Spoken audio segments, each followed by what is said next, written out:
The sin of humanity is something that's never really discussed too much about in Seven Deadly Sins until recently, in finding out humanity is a fucking scumbag, and the fact that if you're a demon, if you're an angel of a goddess race, if you're any kind of race at all, there's always going to be sin. And the fact of the matter is that humanity, I feel like with this chapter, shows just how fucking disgusting humanity just really is. The fact that they don't trust anyone but themselves, and yet, can you even really say that at that point, when, like, most humans don't even trust themselves with only, like, it's either their cells they trust, or the fact that they only have one or two people. And, well, this chapter kind of did that, and a lot more of the big reveal, especially about Galva, and a lot more to do with the real one instead. So the real Galva immediately, straight after revealing who he is to everyone, opens the gate, or after, like, he tricked that piece of shit commandment, and for the first time in, like, thousands of years, he finally gets to see what it's like to be in the real world, and he pulls out immediately, he's like, how's it going, everybody? And it's like, it's weird where he's like, look at how it is, as, like, both Galvas are speaking simultaneously, and he's like, but, like, then again, I'm neither real nor fake. Yeah, and it's just like, it's a convoluted, like, whole thing that I did with him. And it's just like, when he is explaining the situation, it's just like, this is what happened, is that this rebellion led by humans, like, and the reason why is, like, they harbored such a strong hatred against Stigma, and pretty much that they teamed up with one of the things that they hated the most, just to get to the common goal. And the fact is, like, fuck it, we'll team up with the demons for now, but just because they had a common goal doesn't mean that humanity is just going to be a fucking backstabbing piece of shit, as we have already seen. Because no matter what, even though that Meliodas is a part of the demon tribe, the fact is he's still a good-hearted person. It's like, you can even see as well that we started to understand from a lot of the Ten Commandments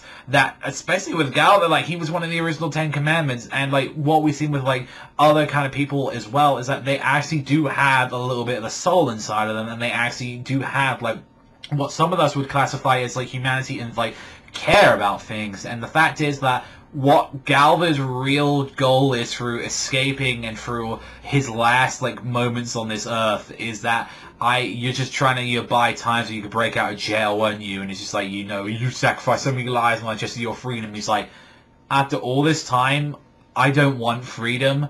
I just want to end this holy war.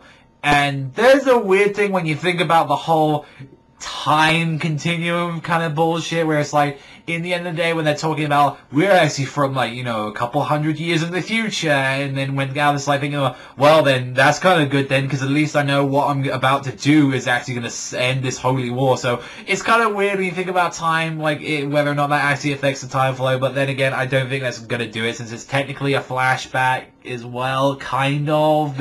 It's fucking weird. I honestly, trying to explain this flashback in this way, it's fucking confusing for the most part for how they're doing. But the fact is that, like, what we got to see from there, like, we immediately, like, King is trying to get out of there, but Diane, he says, like, I need to talk to him for a little bit more and all that. I want to understand. He's saying, and she even tells, like, you know, Galva's not a bad person, and I want to try and get to know Galva a little bit more, and the doll, you know, too. And I feel like this is kind of right coming from Diane of all people, because at the end of the day, it was Galva that took away her memories of everything that was happening. So I feel that's kind of good, where it's like they're actually understanding, and it's like, and the fact that, like, even with what we got to understand a little bit of the fact of his commandment, he's saying, like, you know, you two have to be extremely close. In fact, that you're probably lovers or something. The fact that, you know, you're standing here and you haven't been afflicted by my commandment at all. And it's like their relationship is built on a desire of what both want, not the fact that they, like, you know, one's doing it to the other. It's like, oh no, I really want to crush that person. No, it's none of that. It's like showing how much King and Diane have actually come throughout the series, which I kind of liked. But then again, giving a hint that, you know, Galva's power is just the fact that he can pretty much just make people forget. Like, that's kind of where a little bit of his powers that we've already seen, how his, like, magic ability and also as well his command are pretty much one and the same thing. However, we did have a little bit of an insight as well, and I actually did have to read this up a little bit with what we knew about Fraudrin, as Fraudrin was the original, like, as we got to see, like, he was the one that took over the commandment of selflessness, and that is originally what Galva was. And with a little bit of the reading, I did forget as well, and this was something a long time ago, and I had to reread this part. The fact is that once Fraudrin dies, that power goes back to Galva. So that's a very interesting fact about it, that it goes back to the original user, and, you know, that he pretty much gave them life. It's kind of going that, I believe that, like, with Galva, that's pretty much how it's going to be going. Like, he is going to get that power up. So, in a way, it's kind of giving, like, Galva his power up, is getting his actual powers back alongside with, like, you know, his abilities. So that's kind of interesting that now Galva is probably maybe going to try and remember some of this stuff, or, like, he's going to try and fix the way how he is. I feel that's going to be interesting what they're going to be doing with it. And one of the things is, like, you know, like, he did, which Galva, you tell, like, the demon Galva, which we're going to call him that. We're going to call it, to, like, stop the confusion between the Galva we know and the demon Galva, I'm going to call D-Galva, and then normal Galva is the one that we've grown up with. And D-Galva immediately said, like, this is going to be something very confusing to you, Galva, but I want you to live your own life, your own will, your own mind. Your intelligence is the same as mine. You're emotionally a child. That's how it is. And the fact that is, like, you know, I wanted to teach you so much, but I can't. And he literally starts crying. He's like, don't leave me, please. And he's just like, no, you're not an ordinary doll. You got a special thing, you know. My final gift to you is, like, this heart I gave to you. And it's like, there's going to be some trouble a couple thousand years in the future, but you're going to have, like, this girl to help you and your friends. And it's just like, I have to ask you, like, I want you to be Galva's friends. Please, if he loses his way, guide him. And he's like, even in a way, like, Galva says, like, I want you to, like, guide me down the right path. And the fact that Diane's like, even with everything, he's like, I'm gonna, like, you know, I'll try my best, and I'm actually gonna give a shit.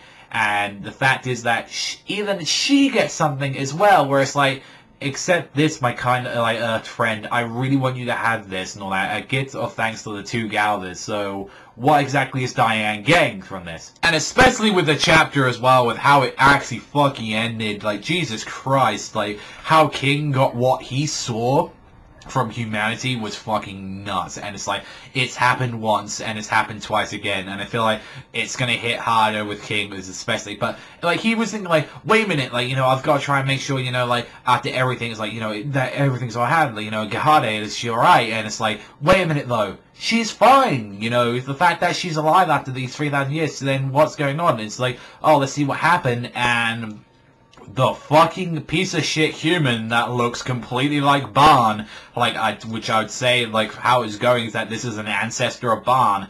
You see him completely covered in blood. You see Gahade, like, her wings are being cut off. He is covered in blood and with a sword, and it's just like, you can clearly tell this is where it's going, where it's like, this is what this piece of shit did, and the fact is that he's smiling for it. It's heavily hitting that it's this motherfucker that did it. You never know, they could actually pull a fast one where I'm saying, like, oh, maybe he did it because he was controlled. Like, but I feel like what the chapter's going to be going is, like, this is why, like, the theory, like, from what we got from the theory chart, like, this is why exactly that they hate people. This is why they hate humanity, and it's because of this reason. And not only is it giving a great explanation for, like, the King, why there's such this big hatred for, like, all of this, I feel like it's a great way to say, like, why Gloxinia generally hates fucking humanity. And one of the reasons maybe she even teamed up with the demons in the first place, because guess what? The demons were getting fucked in this as well, for the most part. Even though, like, they're originally trying to stop this, I feel like maybe that might be where they fell down the wrong road. But then as well, I'm kind of interested as well what Droll, like, what exactly Droll was, like, part of this. But other than that, I generally had a good time with this chapter. I felt like there's so much to talk about this one, and even though late, I definitely didn't want to skip out on this chapter at all with Sins, because I fucking really enjoyed it, and I want to start talking more about Sins, and the fact that I wanted to bring out this topic is like, who is the real scum here? And it's like, the fact that this is the sin of humanity, straight up, and I really enjoyed this chapter, and it was fucking great. And I can't wait for the next chapter of Sins coming out soon. So let me know, guys, think in the comment section down below what you thought about this 7 Deadly Sins chapter. That's all from me. Thank you as always for watching, and I'll see you guys, though, next time.